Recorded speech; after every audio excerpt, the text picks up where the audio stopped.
Um, since I still got the analogy, this is a second video, has nothing to do with sinner's prayer or versus baptism. This has to do with how do you identify fake pastor. Is too easy nowadays too easy because why is it too easy? Now in the past you have to be very fluent in the Bible, you have to even perform miracle to pretend to be a preacher, and then people will believe in you, then from there you cheat their money. That's what people do in the past. But today people, the Bible say for their itching ear, the fake preacher know that have itching ear, right? So they share sweet gospel to you. Oh, God want to bless you. Oh, God want you to be good, healthy, and all this thing. They never highlight your fault. They never highlight your sin, so that you feel holy, and therefore you still go to the fake preacher to hear those sweet gospel.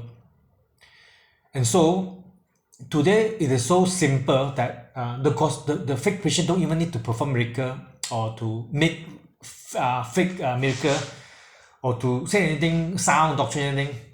Jesus need to be nice to you, make you feel like you're right, you're holy, you're good. You will give them all they want. And I give you one example that I was asked by a Korean preacher, a Korean pastor in my church.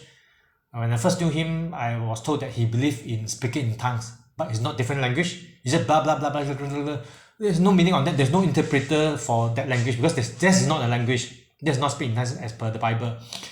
And so he said, okay, he believes in tongues. I don't question him, he's a pastor. So later on, he asked me and my wife to join a Zoom sharing. Is by an American lady. I think the name Susan or something. She was preaching the first day, second day I didn't join because I was working. Then the third night I joined. And to one point she said that God is crying out loud for everybody to come to him to believe in Jesus Christ, to be his children. I really cannot find that part in the Bible where God crying out loud. I know that believers who receive the Holy Spirit will cry out Abba Father and call God Father. Believers cry, God doesn't cry. And then later on she said that after the book of Malachi, the Old Testament, last book of the Old Testament, there's a silent year of 500 years of forgotten. God, he said that silent period is God silent. I don't think God is silent. God is in eternity, right? There's no time.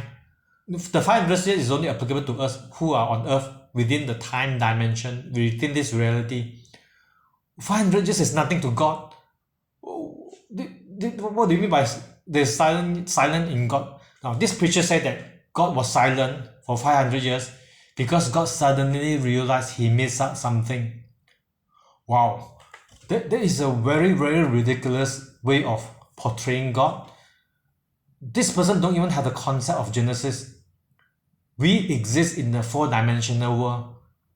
The Bible says, length, width, height, depth, four dimension, One of them is time. But God exists in eternity. Our reality exists inside God's reality. There's no time in God's reality. It's eternity. That's why things don't change. The Bible says, God, I am that I am. He doesn't change. That's why eternity in hell is so scary. Nothing changed there. You never die there. You will always exist feeling the pain there. That's why eternal hell and eternal heaven is so scary. You're either in heaven or you're in hell. So eternity doesn't change. So what is this woman saying that God suddenly realized? You mean God can miss out things? The Bible says God is all-knowing, omnipotent or omnipresence. God exists in every place at any point of time. So if God is all-knowing, how can God miss out something? You know these people that preaching things like this, right? You may pass your attention, you may forget, but what if they are preaching to you every Sunday? So you will develop in your mind, if you don't read the Bible yourself, you will develop in your heart and your mind that God can miss out something, God is just an old man. But not in his, sorry. So now what I am supposed to believe this person. So I asked this person in the Zoom, I asked this person and my pastor who is present, the Korean pastor, what do you mean by God missed out something? And what do you mean by God cried out loud? Where is it in the Bible that God cried out? They did not answer me. So after the Zoom, I sent a message to my Korean pastor to ask this question. He also ignored me. Now one day I decided that there is something suspicious here, and this Korean pastor's wife is a pastor. People call her pastor. And so I bring up 2 Timothy chapters to this pastor. I ask him, I say, your wife is a pastor, your wife is a woman, right? Obviously his wife is a woman. So if not, then I will ask him to watch a Matt Walsh show, What is a Woman? And so he says his wife is a woman. I said, oh, okay, what about 2 Timothy said that a woman should not be a pastor, should not be a authorized leader, should not be teaching men. He said to me, I deleted the WhatsApp message, but I think my wife has it. A lot of people have the message.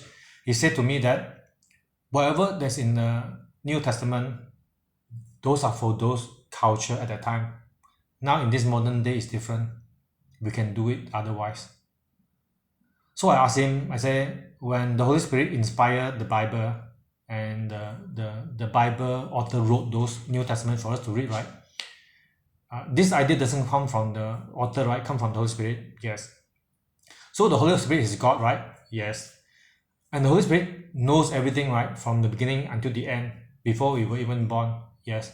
So the Holy Spirit also know about iPhone, laptops, cars, airplane, COVID-19. The Holy Spirit know everything from end to end. Yes. So what do you mean by those things that written in the New Testament is written for the people of those culture at that time and not for us now? So the Holy Spirit missed out something. Friend, I do not know how these people can be a pastor. These people went for Baptist seminary school for 3 years. But by the way, Satan was created in heaven, the heavenly realm. Satan was a worship leader. He has a pipe organ behind his back that looks like a wing. That's why people draw angel with wings. Angels don't have wings. Satan worship God and lead the worship team in front of the throne of God. And Satan think to himself, he is the best.